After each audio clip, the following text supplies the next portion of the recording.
just not there within this side. I've been trying. Maybe finally choosing maybe you are my child. Maybe you'll finally choose me after you had more time. Bakit nga ba may mga taong takot iwanan kaya handa silang maging option or tratuhin ng bare minimum?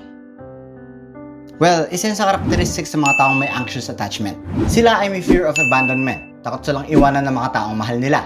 May low self-esteem, feeling nila hindi sila kamahal-mahal. Kailangan lagi ng validation at patunay na mahal sila. Gusto nila laging kadikit yung partner nila and ang lakas nila mag-rely dito for their emotional needs. Malakas mag-overthink sa simpleng pagbabago ng mood, ng tone, kapag di sila nireplyan, and takot sila sa rejection.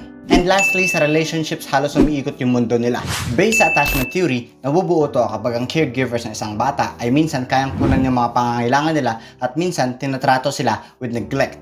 Kapag ganyan, hindi nagiging sigurado yung bata kung mahal ba talaga sila. As a result, nagagawa na lang i-prioritize yung needs ng mga partners nila kahit pa kailangan nilang isang tabi yung sarili nilang needs para lang di sila iwanan. And no wonder kaya nila mag-settle sa pagiging back burner.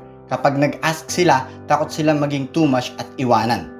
Kaya kahit malabo, nag-i-stay sila kasi masakit man na maging option, mas masakit naman ma-reject at iwanan para sa kanila. Alam mo, deserve mong piliin at mag-heal. At kapag natutunan mong pangalanan yung needs mo, makakaalis ka rin dito. This is part 4 of John Bowlby and Mary Ainsworth's attachment theory. Are you still there? Good.